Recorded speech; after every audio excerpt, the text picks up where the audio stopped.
खुशामदीद। आज हम text editing के तरीके को हमेशा के लिए बदलने वाले हैं, कुछ ऐसे जरूरी शॉर्टकट्स के साथ जो ना सिर्फ हमारे काम में तेजी लाएंगे बल्कि माउस को बार बार इस्तेमाल करने की झंझट से भी निजात दिलाएंगे। कभी सोचा है कि एक सादा सा जुमला फॉर्मेट करने के लिए कितनी बार माउस क्लिक करना पड़ता है? मतलब एक लफ्ज को बोल्ड करना हो या किसी पैराग्राफ को दरमियान में लाना हो, ये जो छोटे छोटे क्लिक्स होते ना, यही मिलकर हमारे काम की रफ्तार को कितना स्लो कर देते हैं। इसी चीज़ को हम क्लिक की हुक्मरानी कह सकते हैं। ये सुस्त और पुराना तरीका जो हमारी प्रोडक्टिविटी का असल दुश्मन है।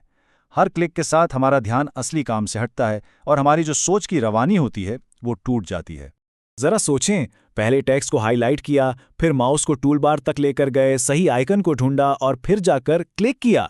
सिर्फ एक लफ्ज बोल्ड करने के लिए इतनी मेहनत, ये तो सीधा सीधा वक्त का ज़िया है। लेकिन क्या हो अगर इसका कोई तेज, ज्यादा ताकतवर तरीका मौजूद हो?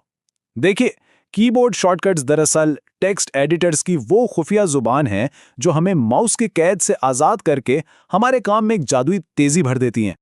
तो चलें शुरू करते हैं।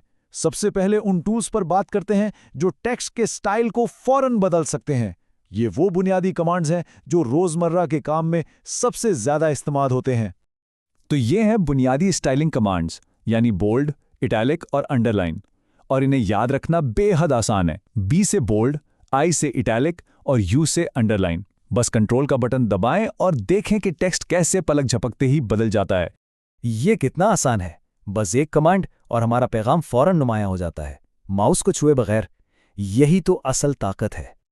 अच्छा, अब हम सिर्फ अल्फाज के स्टाइल से आगे बढ़कर पूरे सफ़े की तरतीब को कंट्रोल करेंगे। अपने टेक्स्ट को बाएं, दाएं या दरमियान में लाना अब चुटकियों का खेल बन जाएगा। ये 3 कमांड्स हमें अपने सफ़े पर मुकम्मल इख्तियार देते हैं। एल से लेफ्ट, आर से राइट, ये तो बिल्कुल सीधी सी बात है, और ई से सेंटर। एक लम्हे में अपना डॉक्यूमेंट को एक प्रोफेशनल लुक दी जा सकती है। चाहे बाएं हो, दाएं या बिल्कुल दरमियान में, टेक्स्ट फौरन अपनी जगह ले लेता है। और सबसे अहम बात, हाथ कीबोर्ड से हटते ही नहीं और काम की रवानी बिल्कुल बरकरार रहती है। आखिर में हम इन शॉर्टकट्स को देखेंगे जो चलते फिरते फॉन्ट का साइज तब्दील करने की ताकत देते हैं। अब छोटे छोटे ड्रॉप डाउन मेन्यूज पर क्लिक करने की कोई ज़रूरत नहीं। ये कमांड्स बहुत ही कारआमद हैं। कंट्रोल और शिफ्ट के साथ ग्रेटर देन का निशान दबाने से फॉन्ट बड़ा होता है और लेसर देन से छोटा। अपनी हेडिंग्स और बॉडी टेक्स्ट को फौरन एडजस्ट करने का इससे तेज तरीका कोई और नहीं हो सकता। लेकिन ये सिर्फ कुछ कमांड्स याद करने का मामला नहीं है, ये काम करने की एक पूरी ज़हनियत अपनाने के बारे में है।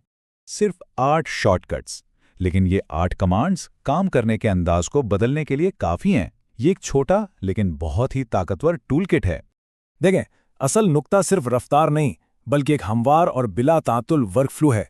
जब ध्यान बार बार माउस की तरफ नहीं भटकता तो दिमाग मुकम्मल तौर पर अपने ख्यालात और तख्लीकी अमल पर मरकूज रहता है।